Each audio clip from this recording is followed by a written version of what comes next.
Hello everyone, welcome to this channel. আমরা আগের ক্লাসে দেখেছিলাম যে আমাদের কনস্টিটিউশনে সিটিজেনশিপ সম্পর্কিত যে সমস্ত প্রভিশনগুলো রয়েছে, তো সেই সমস্ত প্রভিশনগুলো সম্পর্কে আমরা পড়েছিলাম। আর্টিকেল 5, আর্টিকেল 6, 7, 8, 9, 10 আর 11। তো 11 নম্বর প্রভিশনে কী বলা হয়েছিল না, 11 নম্বর প্রভিশনে বলা হয়েছিল যে 26 জানুয়ারি 1950 সালের পর যারা সিটিজেনশিপ এখানে নিতে চাইবে, তো কোন কোন ব্যক্তি ভারতের সিটিজেনশিপ পাবে এবং কে পাবে না, এবং তারপর কোনো ব্যক্তি সিটিজেনশিপ হারাতে গেলে কি কি প্রভিশন রয়েছে, তো সব কিছুরই দায়িত্ব দেওয়া হয়েছিল পার্লামেন্টকে। এবং পার্লামেন্ট আমরা পরবর্তীকালে কি দেখেছিলাম যে 1955 সালে সিটিজেনশিপ অ্যাক্ট নিয়ে আসে।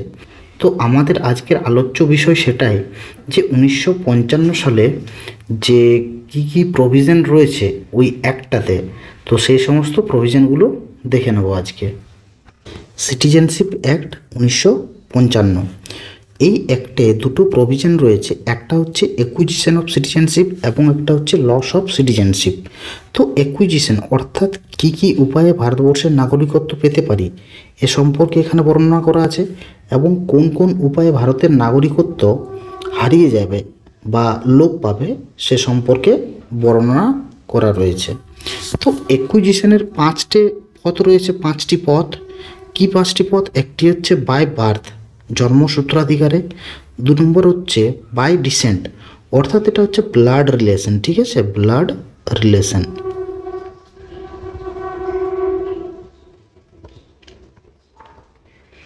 তো বাই ব্লাড রিলেশন এটা হলো। তারপর হচ্ছে বাই রেজিস্ট্রেশন, 4 নম্বর হচ্ছে বাই ন্যাচারালাইজেশন, এবং 5 নম্বর হচ্ছে বাই ইনকর্পোরেশন অফ টেরিটরি। অন্য কোনো জায়গা অধিগ্রহণের মাধ্যমে কীভাবে কোনো একজন ব্যক্তিকে আমাদের ভারতবর্ষের সিটিজেনশিপ প্রোভাইড করা হবে সে সম্পর্কে আলোচনা করা আছে।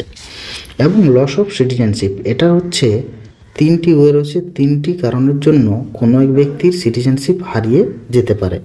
একটা হচ্ছে বাই রিনাউন্সিয়েশন, যদি সে স্বেচ্ছায় যদি ত্যাগ করে দেয়। বাই টার্মিনেশন, সে যদি স্বেচ্ছায় অন্য কোনো দেশের নাগরিকত্ব গ্রহণ করে তাহলে আমাদের ভারতবর্ষের যে নাগরিকত্ব সেটা টার্মিনেট হয়ে যাবে।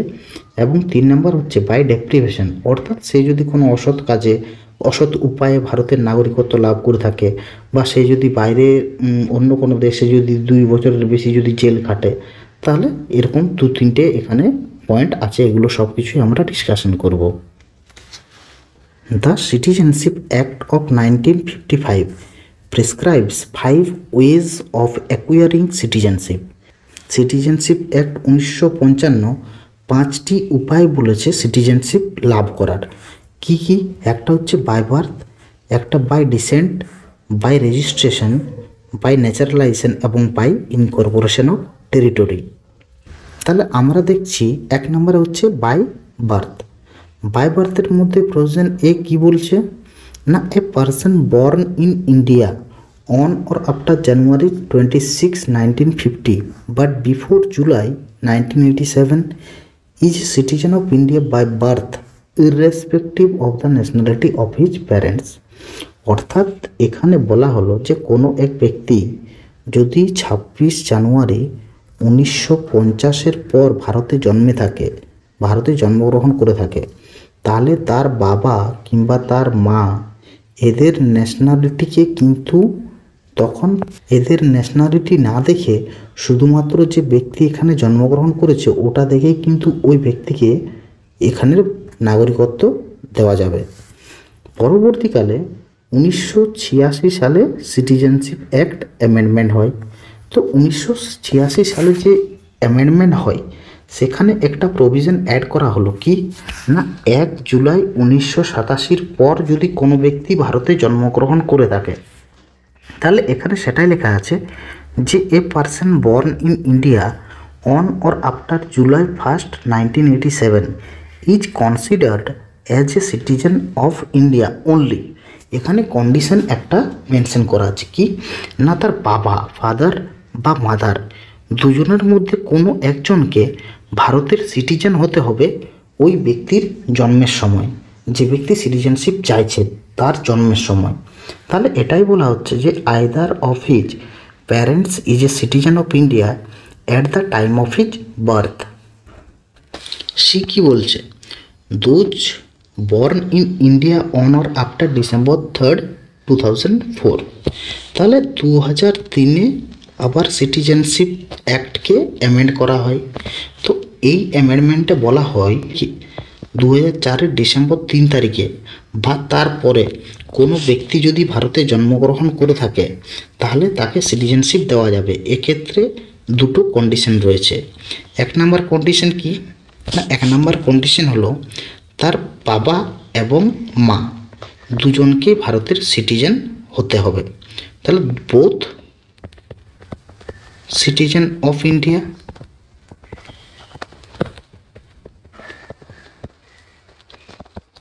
অর বা তার বাবা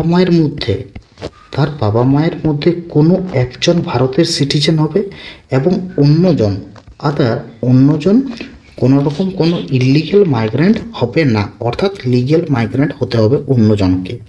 এখানে আরেকটা পয়েন্ট রয়েছে, the children of foreign diplomats posted in India and enemy aliens can not acquire Indian citizenship by birth. অর্থাৎ আমাদের ভারতবর্ষে তো এমবেসি রয়েছে অনেক দেশের, তাহলে এমবেসি রয়েছে আমাদের ভারতবর্ষে অনেক দেশের। তো এমবেসিতে কি ফরেন ডিপ্লোম্যাটসরা কাজ করে। তো ফরেন ডিপ্লোম্যাটসরা যারা কাজ করে তারা তো পুরো ফ্যামিলি নিয়ে এখানে থাকে, পুরো ফ্যামিলি নিয়ে ভারতে বসবাস করছে। অতএব কোনো এক সময় দেখা গেল যে তাদের কোনো শিশু জন্মগ্রহণ করলো তাদের থেকে, ঠিক আছে, শিশু জন্মগ্রহণ করলো। তো এই শিশুটা বাই বার্থ কিন্তু ইন্ডিয়ান সিটিজেনশিপ পাবে না, ঠিক আছে, বাই বার্থ পাবে না। এবং একই রকমভাবে কোনো একটা এনিমি এলিয়েন, ঠিক আছে, কোনো একটা এনিমি এলিয়েন যে ভারতে আছে, ভারতে তো থাকতেই পারে, এনিমি এলিয়েন আছে, অর্থাৎ কোনো দেশের সাথে যদি ইন্ডিয়ার যুদ্ধ চলছে তো সেই দেশের নাগরিককে তখন এনিমি এলিয়েন বলা হয়। তো সেরকম তো থাকতেই পারে। তো সে আছে এবং তার যদি স্ত্রী থাকে, ঠিক আছে, তার হচ্ছে স্ত্রী, তো দুজন মিলে আছে সেখানে। এখানে যদি তারা কোনো তাদের বাচ্চার জন্ম দেয়, ঠিক আছে, তো সেই বাচ্চাও কিন্তু ভারতের নাগরিক সিটিজেনশিপ পাবে না। তাহলে এখানে আমরা দেখলাম যে 26 জানুয়ারি 1950 এই দিনটিতে বা এই দিনটির পরে কেউ যদি ভারতবর্ষে জন্মগ্রহণ করে তাহলে ভারতবর্ষে তার জন্ম হলো, এবং জন্মগ্রহণ করার পর কিন্তু তার বাবা মায়ের কি ন্যাশনালিটি সেটা বিচার না করে শুধুমাত্র তার জন্ম হয়েছে সেই দিনটির পরে ভারতে, এটা দেখে তাকে সিটিজেনশিপ প্রোভাইড করা হবে। এখানে কি বলা হলো, এখানে 1986 সালে অ্যামেন্ড করা হলো আমাদের সিটিজেনশিপ অ্যাক্টকে। তো এখানে বলা হলো যে 1 জুলাই 1987 পর কোনো ব্যক্তি যদি ভারতে জন্মগ্রহণ করে তাহলে সে সিটিজেনশিপ পাবে। কিন্তু এখানে একটা কন্ডিশন দেওয়া হলো যে তার বাবা কিংবা মাকে দুজনের মধ্যে কোনো একজনকে ভারতের নাগরিক হতে হবে ওর জন্মের সময়। এবং আরেকটা তারপর এলো 2003 সালে অ্যামেন্ডমেন্ট করলো, 2003-এ অ্যামেন্ডমেন্ট করলো সিটিজেনশিপ অ্যাক্টটা। তো তখন বলা হলো যে 2004 সালের 3 ডিসেম্বর বা 3 ডিসেম্বরের পরে কোনো ব্যক্তি যদি ভারতে জন্মগ্রহণ করে থাকে, ঠিক আছে, তো এখানে দুটো কন্ডিশন রয়েছে। একটা কন্ডিশন হচ্ছে তার বাবা এবং মা উভয়কেই কিন্তু ভারতের সিটিজেন হতে হবে, এবং 2 নম্বর প্রভিশন বলা হলো তার বাবা, এটা হচ্ছে কিংবা তার বাবা কিংবা মা দুজনের মধ্যে কোনো একজন সিটিজেন এবং আদার নট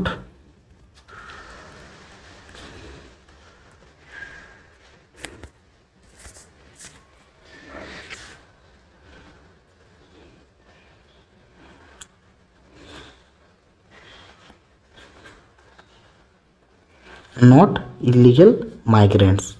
তাহলে এগুলো আমরা দেখলাম। আর কি দেখলাম, একটা প্রভিশন যেটা হচ্ছে ফরেন ডিপ্লোম্যাটস যারা থাকে, ফরেন ডিপ্লোম্যাটস এবং এনিমি এলিয়েন।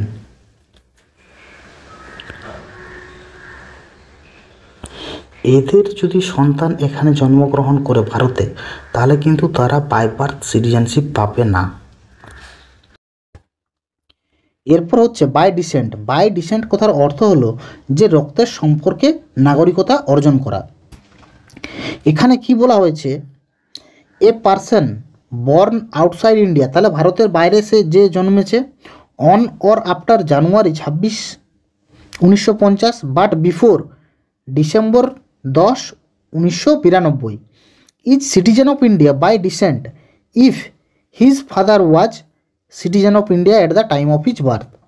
অর্থাৎ এখানে বলা হয়েছে যে কোনো এক ব্যক্তি 1950 সালের 26 জানুয়ারি বা তারপর, তাহলে 1950 সালের 26 জানুয়ারি বা তারপর, কিন্তু 10 ডিসেম্বর 1992 আগে যদি ভারতের বাইরে জন্মগ্রহণ করে থাকে, তাহলে রক্তের সম্পর্ক সূত্রে ভারতের নাগরিকতা পাবেন তিনি। কিন্তু একটা কন্ডিশন এখানে কী রয়েছে না, তার জন্মগ্রহণের সময় তার বাবাকে ভারতের নাগরিক হতে হবে। তাহলে তার বাবাকে ভারতের নাগরিক হতে হবে তার জন্মের সময়। এটা হলো এ।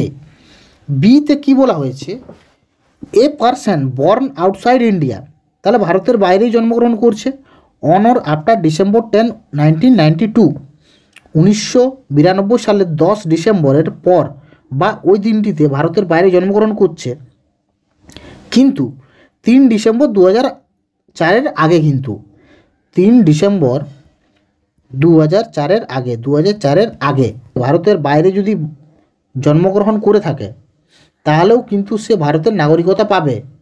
তাহলে এখানে কন্ডিশনটা কি, এখানে একটু লিবারেল করে দেওয়া হলো যে শুধুমাত্র তার বাবা না, তার বাবা কিংবা মা দুজনের মধ্যে কোনো একজনকে ভারতীয় নাগরিক হতে হবে তার জন্মগ্রহণের সময়। তাহলে এই পয়েন্টটা বলা হলো যে 1992 সালের 10 ডিসেম্বর তারিখের পর, কিন্তু 3 ডিসেম্বর 2004 আগে ভারতের বাইরে জন্মগ্রহণ করবে এবং জন্মগ্রহণ করে যদি ভারতের নাগরিকত্ব লাভ করতে চায় তাহলে সে পাবে।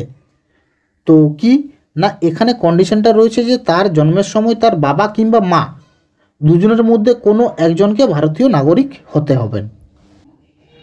ডিসেম্বর 3, 2004 অনওয়ার্ডস, এটা হচ্ছে আমাদের কারেন্ট যে নিয়মটা, কারেন্ট নিয়মটা হচ্ছে এটা না, 2004 সালের ডিসেম্বরের 3 ওই দিনটিতে বা ডিসেম্বর 3 পরে কোনো যদি ব্যক্তি ভারতের বাইরে জন্মগ্রহণ করে, তাহলে তার জন্মগ্রহণটা কিন্তু 1 বছরের মধ্যে, তার জন্মতিথিটা 1 বছরের মধ্যে ভারতীয় যে কনসুলেট ওখানে আছে, ভারতের যে এম্বাসি আছে, সেখানে তার জন্মতিথিটা রেজিস্টার করাতে হবে, নতুবা সে ভারতীয় সিটিজেনশিপ পাবে না।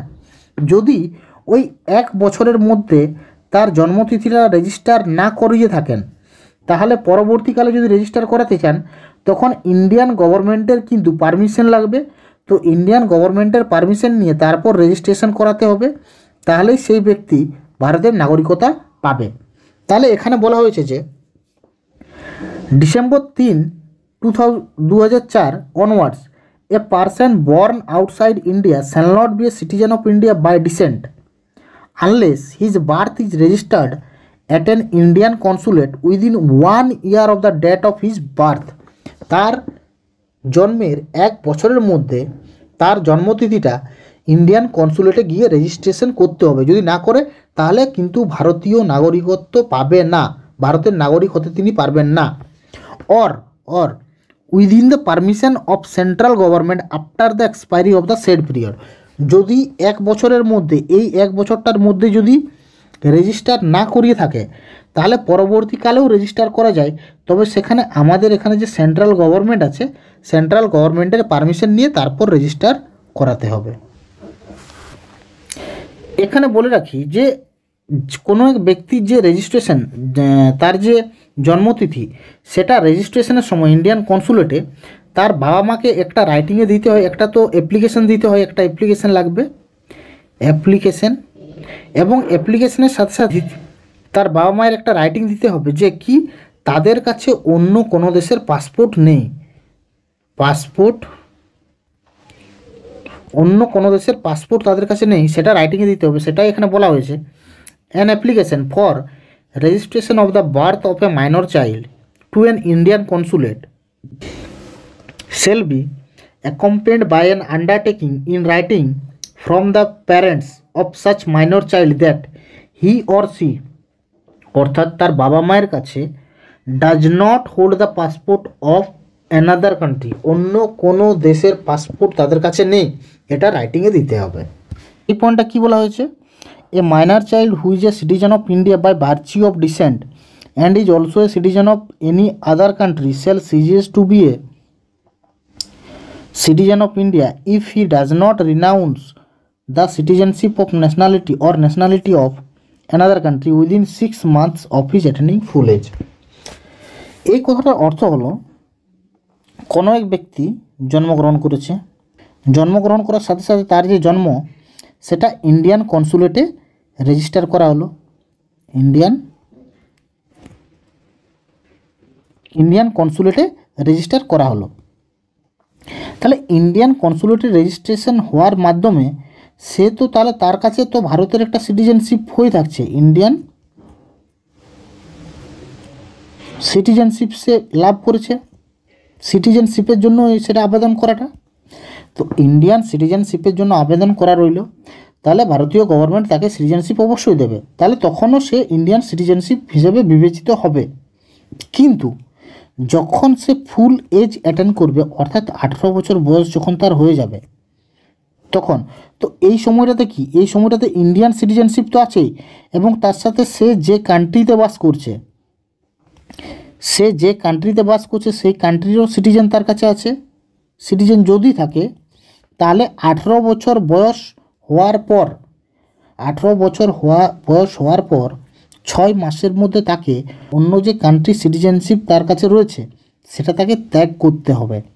যদি ত্যাগ না করে তাহলে ভারতের সিটিজেনশিপ পাবে না, বা ভারতের যে সিটিজেনশিপ পেয়েছে সেটা ল্যাপস করে যাবে, সেটা বন্ধ হয়ে যাবে তার। তাহলে বাই ডিসেন্ট আমরা কী কী দেখলাম, এখানে আমরা ছোট করে দেখে নেব। কোনো এক ব্যক্তি 26 জানুয়ারি 1950 এবং 10 ডিসেম্বর 1992 মধ্যে ভারতের বাইরে জন্মগ্রহণ করলো। তো ভারতের বাইরে যে জন্মগ্রহণ করলো সে কিন্তু ভারতের নাগরিকতা লাভ করার ক্ষমতা রাখে, যদি এখানে একটা কন্ডিশন আছে। কন্ডিশনটা কি, তার বাবাকে ভারতের সিটিজেন হতে হবে তার জন্মের সময়। এটা গেল 1 নাম্বার। 2 নম্বর প্রভিশন কি বলা হয়েছে না, অন অর আফটার 10 ডিসেম্বর 1992, 10 ডিসেম্বরের দিনটিতে বা তারপরে যদি কোনো ব্যক্তি আউটসাইড ইন্ডিয়াতে জন্মগ্রহণ করে, তাহলে আউটসাইড ইন্ডিয়াতে জন্মগ্রহণ করলো, এক্ষেত্রে সেও কিন্তু ভারতের যে নাগরিকতা লাভ করার ক্ষমতা রাখবে। যদি এখানে কন্ডিশনটা আর একটু লিবারেল করে দেওয়া হলো যে শুধুমাত্র তার বাবা না, তার বাবা কিংবা মা দুজনের মধ্যে কোনো একজনকে ভারতের নাগরিক হতে হবে তাদের শিশুর জন্মের সময়, তাহলে ওই শিশুটি ভারতের নাগরিক হতে পারবে। তারপর বলা হচ্ছে যে অন অর আফটার 3 ডিসেম্বর 2004, এইটা হচ্ছে রিসেন্ট এবং এইটা এখন চলছে, ঠিক আছে। ওগুলো তো অ্যামেন্ডমেন্ট করে এসে লাস্ট পর্যন্ত এটাতে রেখেছে। তাহলে এখন যে নিয়মটা এখন হচ্ছে এই নিয়মটা না, এই দিনটির পরে কেউ যদি ভারতের বাইরে জন্মগ্রহণ করে তাহলে কি করতে হবে, তার জন্মগ্রহণের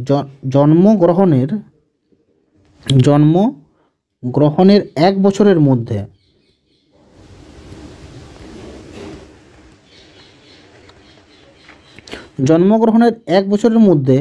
ওই দেশে, সে যে দেশে জন্মগ্রহণ করেছে সেই দেশে যে ইন্ডিয়ান এম্বাসি আছে, ইন্ডিয়ান কনসুলেটে তার জন্মতিথিটা রেজিস্টার করতে হবে। যদি 1 বছরের মধ্যে রেজিস্টার না করতে পারে তাহলে পরবর্তীকালেও রেজিস্টার করা যায়, তবে সেখানে সেন্ট্রাল গভর্নমেন্টের পারমিশন নিয়ে সেটা রেজিস্টার করতে হবে। তো এক্ষেত্রে এটা এরপর বলে রাখি, এখানে আর 2টো পয়েন্ট বলা হয়েছে না, যখন রেজিস্ট্রেশন করতে হবে কেউ জন্ম হলো, তো তার বাবা মা রেজিস্ট্রেশন করতে যাবে ইন্ডিয়ান কনসুলেটে। তো ইন্ডিয়ান কনসুলেটে রেজিস্ট্রেশন করতে গেলে ওকে একটা অ্যাপ্লিকেশন দিতে হবে, অ্যাপ্লিকেশন, এবং অ্যাপ্লিকেশনের সাথে সাথে ওর বাবা মাকে একটা রাইটিংয়ে দিতে হবে, যে রাইটিংয়ে কী দিতে হবে, যে তাদের কাছে অন্য কোনো দেশের পাসপোর্ট নেই। তাহলে পাসপোর্ট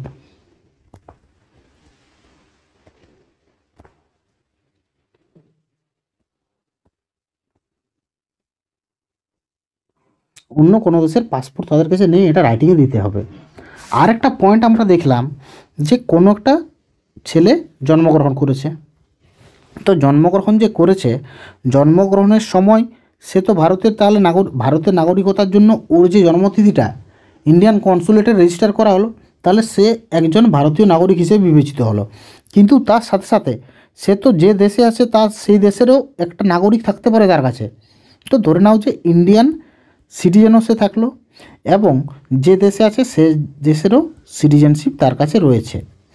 তো এক্ষেত্রে যখন এই ব্যক্তিরা ফুল এজ অ্যাটেন্ড করবে, অর্থাৎ 18 বছর পূর্ণবয়স্ক হয়ে যাবে, তখন তাকে কি করতে হবে না, এই যে সে দেশের যে দেশের ওর নাগরিকতা আছে, যে দেশের ওর নাগরিকতা আছে সেই দেশের নাগরিকতা ছাড়তে হবে। যদি না ছাড়ে তাহলে অটোমেটিক্যালি ভারতের যে সিটিজেনশিপ, ইন্ডিয়ান সিটিজেনশিপ, সেটা লোপ পেয়ে যাবে তার ক্ষেত্রে। ঠিক আছে, বাই রেজিস্ট্রেশন অর্থাৎ নিবন্ধীকরণের মাধ্যমে। তো রেজিস্ট্রেশনের মাধ্যমে সরকার, ভারতীয় সরকার কাকে কাকে ভারতের নাগরিকতা প্রদান করতে পারবে সে সম্পর্কে এখানে বলা হয়েছে।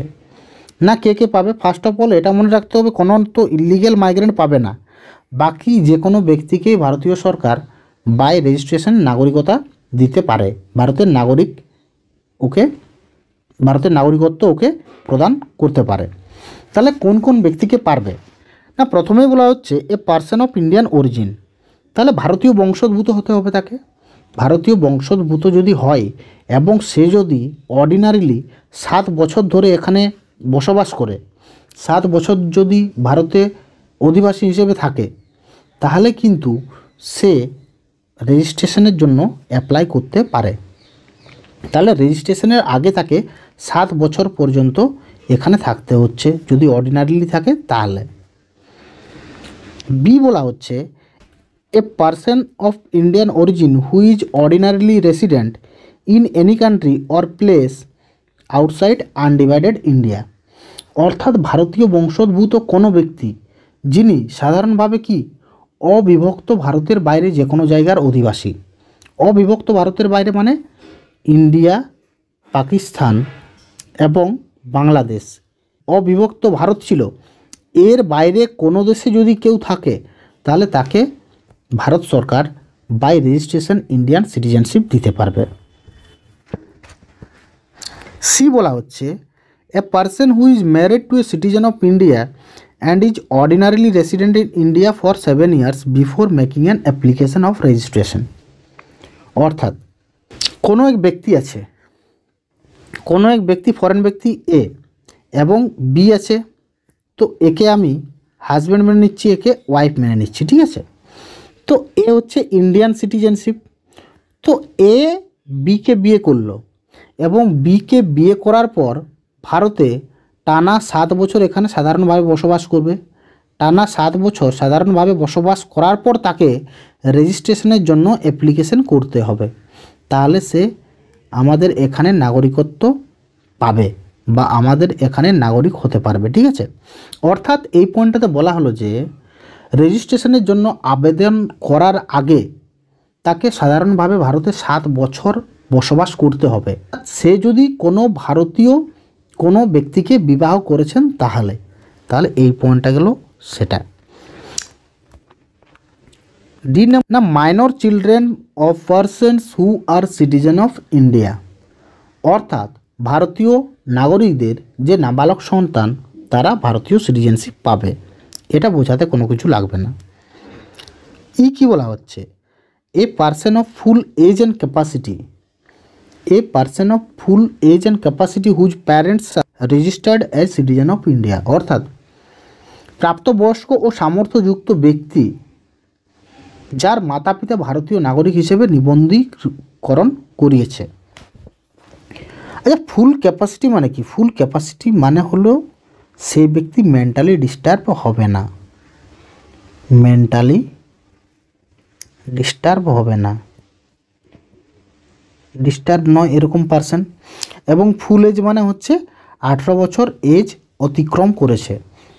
তো এরকম কোনো ব্যক্তি যে মেন্টালি ডিস্টার্ব নয় এবং হচ্ছে 18 বছর এজ অতিক্রম করেছে এবং যার বাবা মা ভারতের সিটিজেনশিপ পাওয়ার জন্য রেজিস্ট্রেশন করেছে, তো সেই সমস্ত যে ব্যক্তি তারাও কিন্তু ভারতের সিটিজেনশিপ পাবে বাই রেজিস্ট্রেশন। এক বলা হচ্ছে a person of full age and capacity who or either of his parents was earlier citizen of independent India and is ordinarily resident in India for 12 months immediately before making an application for registration। তাহলে এখানে কি বুঝবো আমরা? না, কোনো এক ব্যক্তি আছে এ, তো তার বাবা মা তার বাবা মায়ের মধ্যে কোনো একজন হয়তো ভারতের নাগরিক ছিল, স্বাধীন ভারতের। পরবর্তীকালে এখানে নাগরিকত্ব তিনি ছেড়ে দেন এবং বাইরে বসবাস করতে থাকেন, কিন্তু তার জন্ম হয় এবং সে যদি চায় যে এখানে নাগরিক পেতে, তাহলে কি করতে হবে? তাহলে তো তাকে ভারতে 12 মাস পর্যন্ত সাধারণভাবে বসবাস করতে হবে অ্যাপ্লিকেশন করার আগে, রেজিস্ট্রেশনের জন্য অ্যাপ্লিকেশন করার আগে। তাহলে এখানে আমরা কি দেখলাম? এখানে আরেকবার আমি বলে দিই যে প্রাপ্তবয়স্ক এবং সামর্থ্যযুক্ত ব্যক্তি যার মাতা পিতা কেউ আগে স্বাধীন ভারতের নাগরিক ছিলেন এবং তারা নিবন্ধীকরণের জন্য আবেদন করার আগে কিন্তু সাধারণভাবে 12 মাস যাবৎ কিন্তু ভারতের সাধারণ অধিবাসী হিসেবে ভারতে রয়েছে, তো সেই সমস্ত ব্যক্তি পাবে ভারতের নাগরিকতা। জি বলা হচ্ছে কি না, a person of full age and capacity who has been registered as an overseas citizenship of India card holder for 5 years and who is ordinarily resident in India for 12 months before making an application for registration। অর্থাৎ কোনো এক ব্যক্তি যে কিনা overseas citizen of Indian card holder register করেছে। Overseas citizen of India card holder এটা কি, এটা আমরা পরে বুঝবো, ঠিক আছে? ওটা আমরা পরে দেখবো এটা কি জিনিস। তো যে করেছে সে যদি ভারতে 12 মাস সাধারণভাবে বসবাস করে এবং তারপর যদি রেজিস্ট্রেশনের জন্য অ্যাপ্লিকেশন করে, তাহলে সেই ব্যক্তি ভারতের নাগরিকতা পাবে। তাহলে এখানে বলা হলো প্রাপ্তবয়স্ক এবং সামর্থ্যযুক্ত কোনো ব্যক্তি যদি ওভারসিজ সিটিজেনশিপ কার্ড হোল্ডারের জন্য রেজিস্টার করেছে, ইন্ডিয়ান সিটিজেনশিপের রেজিস্ট্রেশন করার আগে যদি কন্টিনিউয়াসলি ভারতে 12 মাস পর্যন্ত বসবাস করে গেছে, তাহলে কিন্তু সে ভারতের সিটিজেনশিপ পাবে। ইন্ডিয়ান অরিজিন কাদের বলবো আমরা? না, a person shall be deemed to be an Indian origin if he or either of his parents was born in undivided India or in such other territory which became part of India after the August 15, 1947।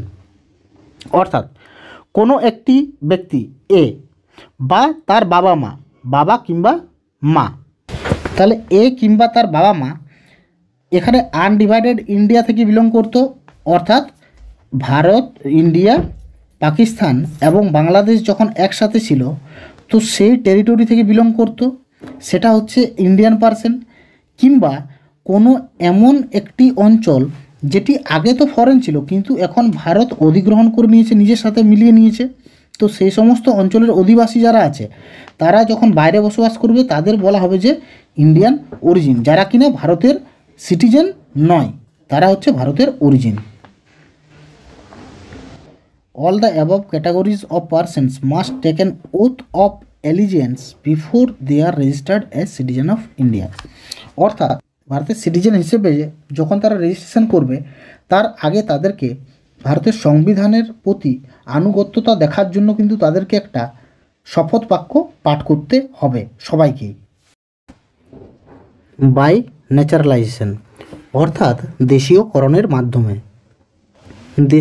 মাধ্যমে এখানে বলা হয় যে ভারত সরকার যে কোনো ব্যক্তিকেই by naturalisation Indian citizenship provide করতে পারবে, কিন্তু তাকে ইলিগেল মাইগ্রেন্ট হওয়া চলবে না। অর্থাৎ লিগেল মাইগ্রেন্ট যারা, তাদেরকে by naturalisation Indian citizenship provide করা হবে।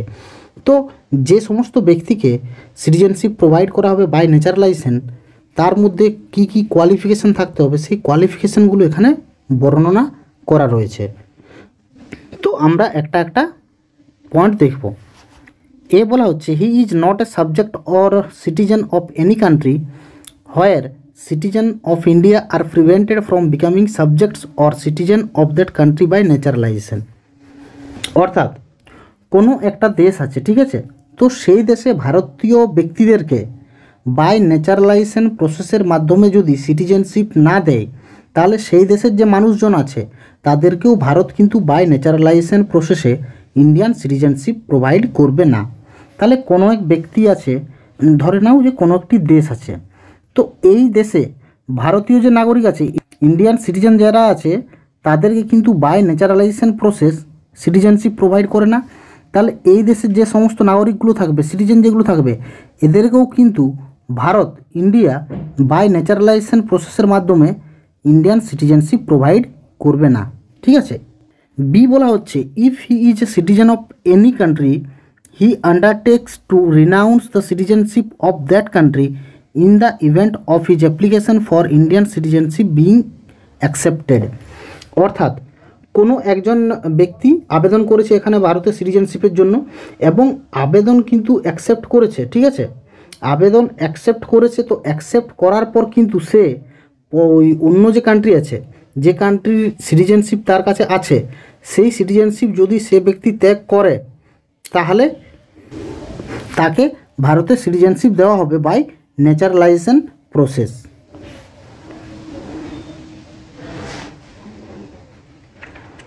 সি কী বলা হচ্ছে, he has either resided in India or been in the service of government in India or partly the one and partly the other throughout the period of 12 months immediately preceding the date of the application। অর্থাৎ কোনো এক ব্যক্তি আছে, তো সেই ব্যক্তি আবেদন করার পূর্বে না রেজিস্ট্রেশনের জন্য অ্যাপ্লিকেশন করার পূর্বে ভারতে 12 মাস পর্যন্ত সাধারণভাবে বসবাস করে গেছে, বা 12 মাস পর্যন্ত ওই সময়টাতে সরকারি কোনো চাকরিতে তিনি কাজ করেছেন, বা আংশিকভাবে দুটোই করেছেন, ঠিক আছে, আংশিকভাবে দুটোই করেছেন, তাহলে সেই ব্যক্তিকে ভারতের সিটিজেনশিপ প্রোভাইড করা যাবে বাই ন্যাচারালাইজেশন প্রসেস। এটা হলো সি পয়েন্ট।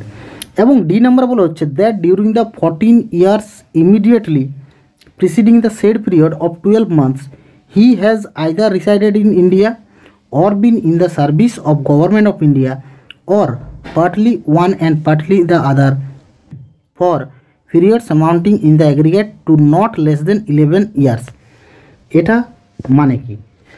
মানে ও আবেদন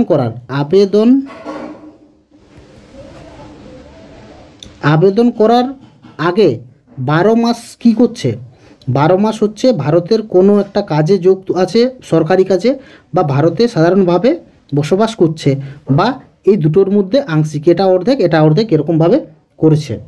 তো তার আগের যে 14 বছর, সেই 14 বছরের মধ্যে কিন্তু 11 বছর ভারতে টানা তাকে থাকতে হবে, ভারতে টানা তাকে বসবাস করতে হবে, তাহলে সেই ব্যক্তি ভারতের সিটিজেনশিপ পাবে by naturalisation process. He is a good character, তার চরিত্র ভালো হতে হবে। এবং বলা হচ্ছে যে আমাদের যে 8ম তফসিল আছে, অর্থাৎ 8th শিডিউল আছে, 8th শিডিউলে আমরা জানি যে 22টি ল্যাঙ্গুয়েজ আছে। তো এই 22টি ল্যাঙ্গুয়েজের মধ্যে যে কোনো একটি ল্যাঙ্গুয়েজে কিন্তু সেই ব্যক্তির জ্ঞান থাকতে হবে, তাহলে সেই ব্যক্তিকে by naturalisation process Indian citizenship provide করা হবে। That in the event of certificate of naturalisation being granted to him, he intends to reside in India or to enter into or continue in service under the government of India or under an international organization of which India is a member or under a society, company or body or person established in India। তাহলে কোনো এক ব্যক্তি আছে, ঠিক আছে, এক ব্যক্তি, তো ওই ব্যক্তিটিকে যখন সার্টিফিকেট দেওয়া হলো ন্যাচারালাইজেশন সার্টিফিকেট দেওয়ার পর তার মধ্যে কিন্তু এটা থাকতে হবে যে সে তারপরে ভারতের মধ্যে বসবাস করতে হবে 1 নাম্বার, বা গভর্নমেন্ট অফ ইন্ডিয়া এর অধীনে কোনো কিছু কর্মরত থাকতে হবে, বা কোনো ইন্টারন্যাশনাল কাজেও সে যোগ থাকতে পারে, ইন্টারন্যাশনাল কোনো অর্গানাইজেশনের জন্য যে অর্গানাইজেশনে ইন্ডিয়া নিজে মেম্বার, ঠিক আছে, কিংবা কোনো সংস্থা, কোনো সোসাইটি বা কোনো কোম্পানি বা কোনো এরকম বডি যেটা কিনা ভারতে এস্টাবলিশড, সেই রকম বডিতে তাকে কাজ করতে হবে। তবে ভারত সরকার উপরোক্ত যে আমি কোয়ালিফিকেশানগুলো বললাম সেই কোয়ালিফিকেশানগুলোকে কিন্তু না দেখা করতে পারে, অর্থাৎ সেই কোয়ালিফিকেশানগুলো ব্যতি রেখে যে কোনো ব্যক্তিকে ভারতের সিটিজেনশিপ প্রোভাইড করতে পারে শুধুমাত্র সেই ব্যক্তির কাছে কি না science, philosophy, art, literature, world piece, human progress, এই সমস্ত ক্ষেত্রগুলিতে বিশেষ অবদান থাকতে হবে। তো এই ক্ষেত্রগুলিতে যদি বিশেষ অবদান থাকে কোনো ব্যক্তির, তাহলে সেই ব্যক্তির উপরোক্ত কোনো কোয়ালিফিকেশানগুলো পুরোপুরি ছাড় দিতে পারে বা আংশিকভাবে ছাড় দিতে পারে, সেটা ভারত সরকার ঠিক করবে, এবং তাকে by naturalisation Indian citizenship provide করা যেতে পারে। বাই ইনকর্পোরেশন অফ টেরিটরি, অর্থাৎ ভারত মুক্তির মাধ্যমে নাগরিকতা অর্জন। এখানে কি, এখানে যদি বাইরের কোনো ভূখণ্ড আছে যেটাকে ভারত নিজের সাথে অন্তর্ভুক্ত করেছে, তাহলে ওই অঞ্চলের যে নাগরিকরা আছে ওই অঞ্চলের নাগরিকদেরকে ভারত সরকার ভারতীয় নাগরিকত্ব প্রদান করবে, ঠিক আছে। যেমন গোয়াকে, সিকিম, পুদুচেরি, এই সমস্ত জায়গার যে নাগরিকরা ছিল ওদেরকে ভারতীয় নাগরিকত্ব প্রদান করা হয়েছিল। এটাই বলা হচ্ছে এটা, if any foreign territory becomes a part of India, the government of India specifies the person who among the people of territory shall be the citizens of India. Assam accord কি না, আসাম অ্যাকর্ড বলা হয় যে আসাম অ্যাকর্ডের মাধ্যমে একটা নতুন একটা আর্টিকেল 1955 সালের যে আইন, সেখানে একটি নতুন ধারা সংযুক্ত করা হয় এবং সেখানে বলা হয় যে 1966 1 জানুয়ারি থেকে 1971 25 মার্চ পর্যন্ত অবিভক্ত ভারত থেকে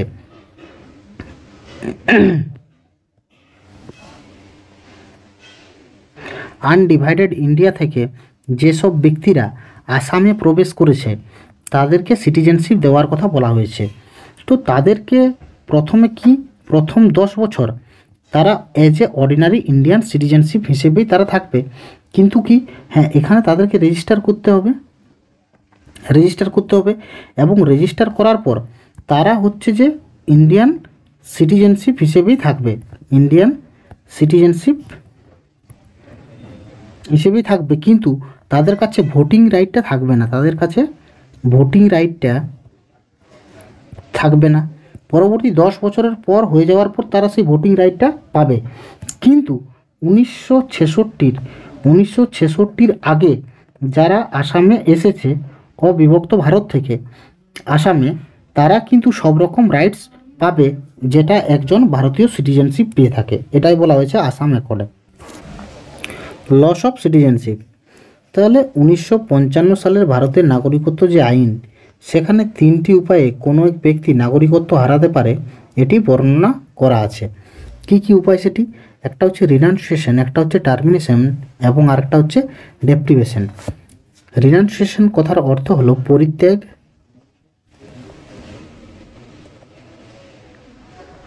টার্মিনেশন কথার অর্থ অবসান এবং ডেপ্রিভেশন কথার অর্থ হলো বঞ্চিতকরণ।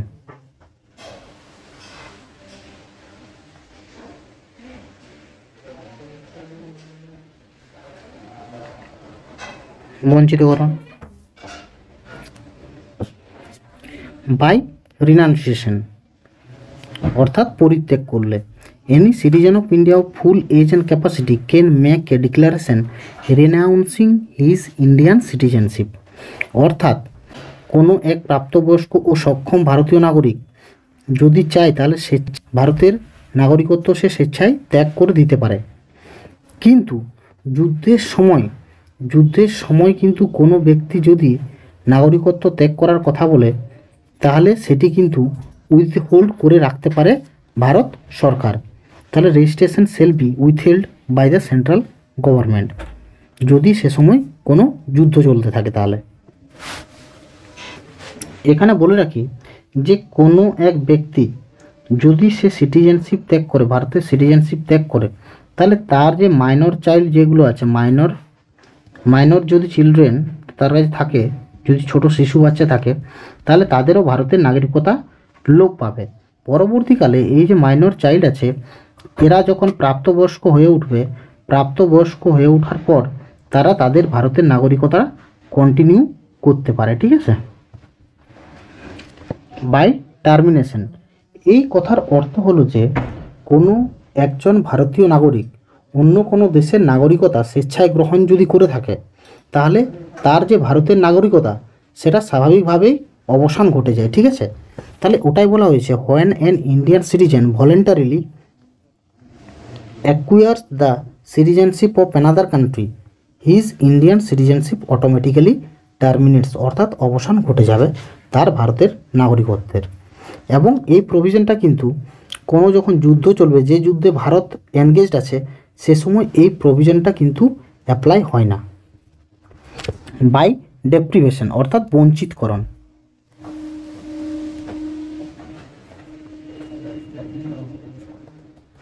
বঞ্চিতকরণের মাধ্যমে আমরা দেখলাম যে কোনো ব্যক্তি বিভিন্ন উপায়ে ভারতের নাগরিকতা গ্রহণ করে থাকে, তো তাদের নাগরিকতা কিভাবে লোপ পাবে বা কিভাবে হারিয়ে যাবে, কোন কাজ করলে হারিয়ে যাবে, সেগুলি কিন্তু এইখানে বর্ণনা করা রয়েছে। তো কি কি, যদি কোনো ব্যক্তি অসৎ উপায়ে ভারতের সিটিজেনশিপ গ্রহণ করে থাকে, তাহলে অসৎ উপায়ে ভারতীয় নাগরিকতা যদি অর্জন করে থাকে কোনো ব্যক্তি, তাহলে তার সিটিজেনশিপ বঞ্চিত হবে। 2 নম্বর হচ্ছে ভারতীয় সংবিধানের প্রতি যদি ডিসলয়ালটি দেখায়, যদি অশ্রদ্ধা দেখায়, বা তার মধ্যে যদি আনুগত্যের অভাব দেখা যায় ভারতীয় সংবিধানের প্রতি, তাহলে তার সিটিজেনশিপ লোপ পাবে। সি বলা হচ্ছে, the citizen has unlawfully traded or communicated with enemy during a war, ভারতের সাথে যুদ্ধে লিপ্ত শত্রু দেশের সঙ্গে ব্যবসা বাণিজ্য বা সেই দেশকে কোনো কিছু ইনফরমেশন দিয়ে সাহায্য করলে সেই ব্যক্তির ভারতের নাগরিকতা লোপ পাবে। কোনো এক ব্যক্তি বাই রেজিস্ট্রেশন বা বাই ন্যাচারালাইজেশন ইন্ডিয়ান সিটিজেনশিপ হলো এবং সিটিজেনশিপ হওয়ার পর 5 বছরের মধ্যে যদি অন্য কোনো ফরেন কান্ট্রিতে তাকে 2 বছরের কারাদণ্ড ভোগ করে, 2 বছরের কারাদণ্ড যদি ভোগ করে সেই ব্যক্তি, তাহলে তাকে ভারতের সিটিজেনশিপ থেকে বঞ্চিত করা হবে। এবং এই সমস্ত কারণ ছাড়াও যদি পরপর 7 বছর যদি ভারত ছেড়ে অন্য কোনো জায়গায় যদি বসবাস করে, অন্য কোনো ফরেন টেরিটরিতে, তাহলেও কিন্তু তার সিটিজেনশিপ লোপ পাবে। ঠিক আছে, সিঙ্গেল সিটিজেনশিপ। তো আমরা জানি আমাদের ভারতবর্ষ সিঙ্গেল সিটিজেনশিপ নিয়ে এসেছে কোথা থেকে? ইংল্যান্ড থেকে। তো সিঙ্গেল সিটিজেনশিপ যে কনসেপ্টটা, সেটা নিয়ে আসার কারণটা কি? সিঙ্গেল সিটিজেনশিপ নিয়ে আসার কারণ হলো ভ্রাতৃত্ববোধ বাড়ানো। ঠিক আছে, এবং দেশের মধ্যে যে ইউনিটি এবং ইন্টিগ্রিটিটা আছে সেটা রক্ষা করা বা বজায় রাখা।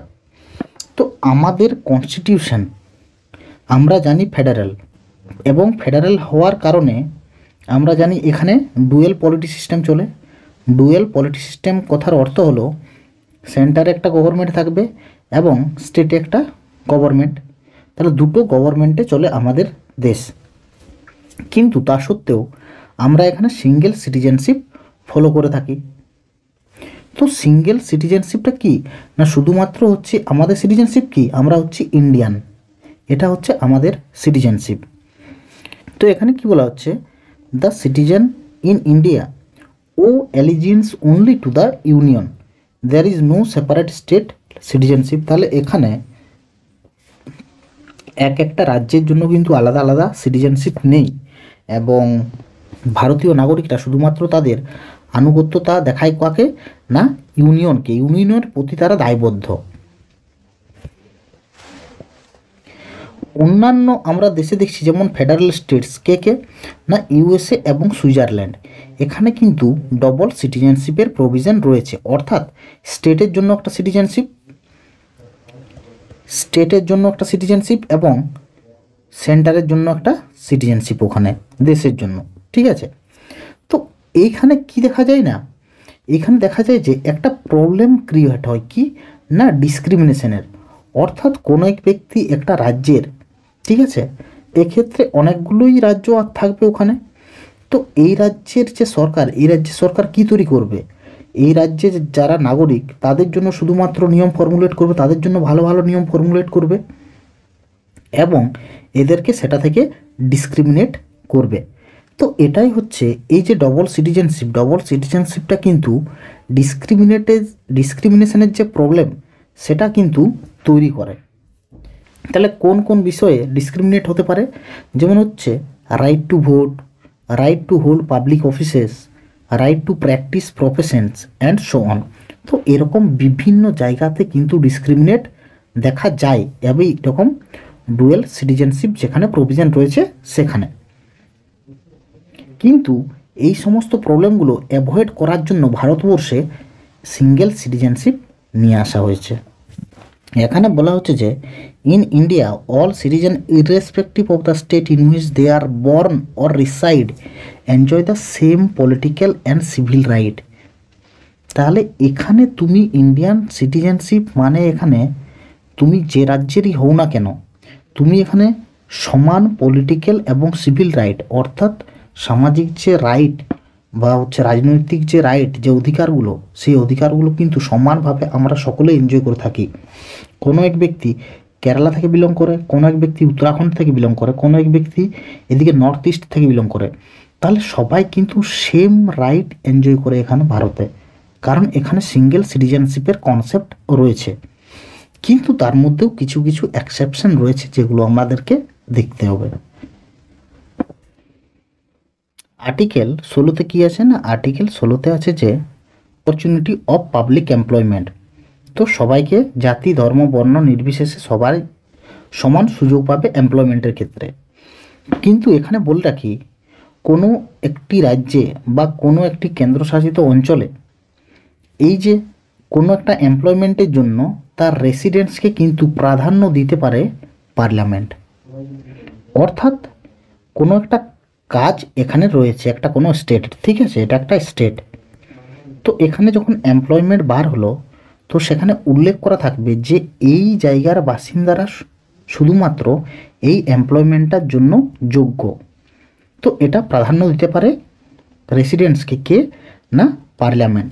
তো এই জন্যই পার্লামেন্ট একটা অ্যাক্ট নিয়ে আসে যেটাকে পাবলিক এমপ্লয়মেন্ট অ্যাক্ট বলা হয়, 1957 সালে নিয়ে আসে না, সেটাতে রেসিডেন্টকে প্রাধান্য দেওয়া হয়েছিল। তো এখানে কোন কোন রাজ্যের জন্য এই একটা নিয়ে আসা হয়েছিল হচ্ছে অন্ধ্রপ্রদেশ, হিমাচল প্রদেশ, মণিপুর এবং ত্রিপুরার জন্য এই একটা অ্যাকচুয়ালি নিয়ে আসা হয়েছিল। কিন্তু 1974 সালে এই যে প্রভিশনটা, এই যে একটা সমাপ্তি ঘটে, অর্থাৎ যে এখানে যে রেসিডেন্টের উপর ভিত্তি করে যে এমপ্লয়মেন্ট দেওয়ার কথা হয়েছিল সেটা কিন্তু শেষ হয়ে যায়। কিন্তু আজ পর্যন্ত দেখা যায় যে অন্ধ্রপ্রদেশ এবং তেলেঙ্গানাতে কিন্তু ওই প্রভিশনটাই রয়েছে, অর্থাৎ হিমাচল প্রদেশ, মণিপুর এবং ত্রিপুরাতে তো শেষ হয়ে গেছে, কিন্তু অন্ধ্রপ্রদেশ এবং তেলেঙ্গানাতে কিন্তু ওই প্রভিশনটা এখনও এক্সিস্ট করে। আর একটা ইম্পর্টেন্ট কথা, এটা কিন্তু নন গেজেটেড পোস্টের জন্য কিন্তু ওই যে প্রভিশনটা সেটা কিন্তু অ্যাপ্লাই হয় নন গেজেটেড পোস্টের জন্য। আর্টিকেল 15 তো কী বলা হয়েছে? আর্টিকেল 15 তো বলা হয়েছে যে প্রোহিবিটস ডিসক্রিমিনেশন সার্টেন গ্রাউন্ড, না 5টা গ্রাউন্ড দেওয়া হয়েছে। কি কি? রিলিজিয়ান, রেস, কাস্ট, সেক্স এবং প্লেস অফ বার্থ। এই গ্রাউন্ডগুলোর উপর কোনোরকম কোনো ডিসক্রিমিনেশন করা চলবে না। কিন্তু এখানে একটা ইম্পর্টেন্ট জিনিস, যে এখানে কিন্তু রেসিডেন্টের উপর ভিত্তি করে যে ডিসক্রিমিনেট করা চলবে না সেটা কিন্তু উল্লেখ নেই। আর্টিকেল 19-এ কী বলা হয়েছে না, freedom of movement and residence. এক্ষেত্রে বলা হয়েছে যে is subjected to protection of interest of any schedule tribe. এই কথাটার অর্থটা কী না, কোনো একটা জায়গাতে, কোনো একটা ট্রাইবাল এরিয়াতে যে কোনো লোকের ওখানে ঢুকা বা ওখানে বসবাস করা বা ওখানে সেটেল হয়ে যাওয়া কিন্তু রেস্ট্রিক্ট করা রয়েছে, ঠিক আছে, এটা মনে রাখতে হবে। কেন? কারণ তাদের যে ডিস্টিংটিভ কালচার, তাদের যে ল্যাঙ্গুয়েজ, কাস্টমস, ম্যানার্স, তো সেই সমস্তগুলোকে রক্ষা করার জন্য, যাতে এক্সপ্লয়েট না হয়, সেই জন্য কিন্তু রেস্ট্রিকশন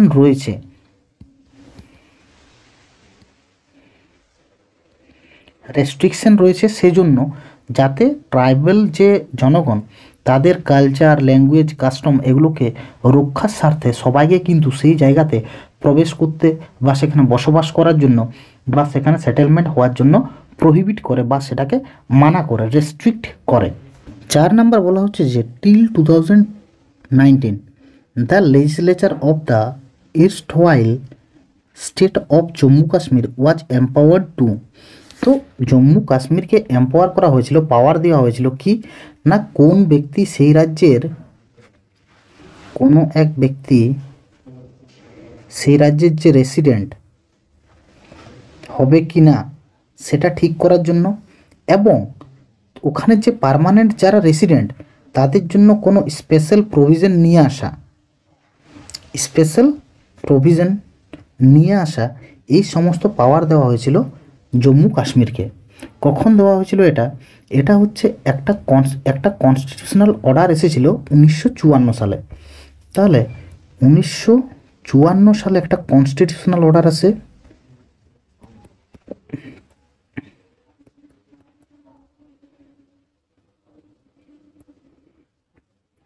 তো 1954 সালের এই কনস্টিটিউশনাল অর্ডারের মাধ্যমে একটা আর্টিকেল এড করা হয়, যেটা হচ্ছে 35A,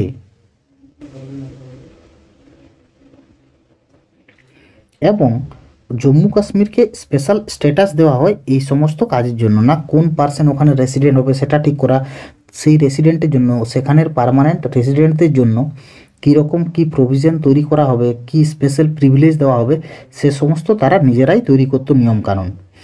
তো সেটা একটা কনস্টিটিউশন অর্ডার আসে 2019-এ আমরা জানি, এবং এই কনস্টিটিউশন অর্ডারটার মাধ্যমে জম্মু কাশ্মীরের যে স্পেশাল যে ওদেরকে ট্রিটমেন্ট করা হতো সেটা বন্ধ করে দেওয়া হয়। অর্থাৎ আগের যে একটা অর্ডার ছিল কনস্টিটিউশনাল অর্ডার 1954, এটাকে স্ক্র্যাপ করে দেওয়া হয়।